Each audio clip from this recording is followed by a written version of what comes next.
मित्रों, आज इस वीडियो के माध्यम से हम आमल एकादशी के महात्म्य और विधि विधान के बारे में जानेंगे और ये भी जानेंगे कि यह एकादशी करने से किस फल की प्राप्ति होती है। मित्रों, वीडियो शुरू करने से पहले बता दें, आप हमारे वीडियो देख तो लेते हैं लेकिन आप हमारे चैनल को सब्सक्राइब नहीं करते। मित्रों, ये छोटी सी ज्ञानवर्धक वीडियो अगर आपको थोड़ी भी पसंद आए तो प्लीज चैनल को सब्सक्राइब कर दे और वीडियो को एक लाइक भी कर दे ताकि शास्त्रों की सही जानकारी आपको हमेशा मिलती रहे। तो आइए मित्रों, वीडियो को शुरू करते हैं। आमल एकादशी व्रत एवं कथा फल के साथ महर्षि व वशिष्ठ जी अपने आश्रम में बैठे प्रभु के नाम की माला जप रहे थे तो उस समय कुछ मुनि जनों ने उनके आश्रम में प्रवेश करते हुए उन्हें प्रणाम किया। इनमें से सबसे आगे चांडाल मुनि थे। गुरुदेव, हम आपके पास एक बहुत बड़ी समस्या लेकर आए हैं। आगे करो मुनिजनों में आपके किस काम आ सकता हूँ। वशिष्ठ जी ने सब मुनिजनों का स्वागत करते हुए कहा, हे मुनि श्रेष्ठ, यदि आप हम पर प्रसन्न है तो आप हमें यह बताने का कष्ट करो कि कल्याणकारी व्रत कौन सा होता है। हे मुनिजनों, आप किस कार्य के लिए व्याकुल नजर आ रहे हो? वह कठिन है परंतु असंभव नहीं। मानव कल्याण और जीवन में सफलता प्राप्त करने के लिए आमल एकादशी का व्रत रखें।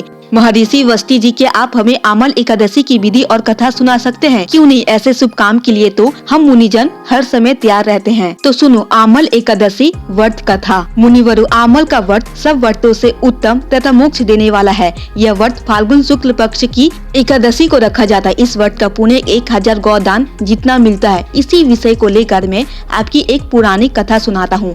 राजा चंद्रसेन मगध देश के उन राजाओं में से एक ऐसे राजा थे जिनके राज्य में सारी जनता खुश थी।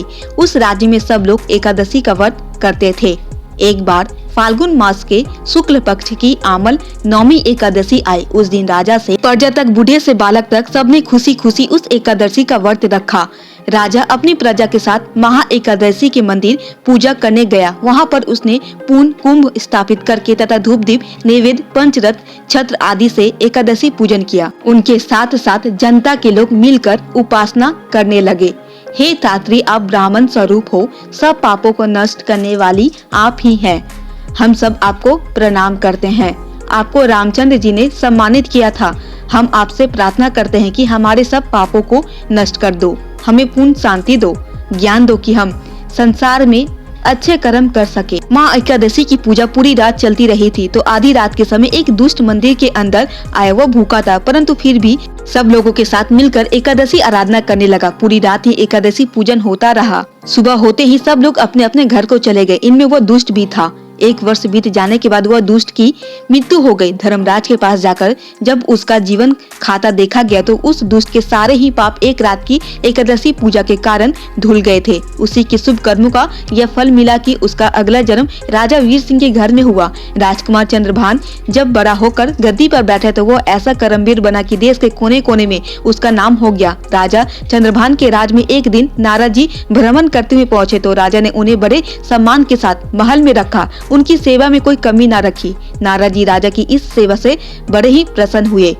जैसे ही वे देवलोक को जाने लगे तो उन्होंने राजा को आशीर्वाद देते हुए कहा, राजन, आप पिछले जन्म में दुष्ट थे परंतु आमल एकादशी के व्रत रखकर उसकी पूजा करके फल स्वरूप धर्मराज ने आपको सब पापों से मुक्त करके राजा बना के फिर से मानव जन्म दिया। अब आप दयावान धर्मवीर राजा तो जरूर है परंतु आपके राज्य में आमल एकादशी का व्रत नहीं होता जो कि होना जरूरी है। राजा चंद्रभान ने उसी दिन से घोषणा कर दी कि हमारे राज्य में आमल एकादशी का उत्सव हर वर्ष पूरे धूमधाम से मनाया जाएगा।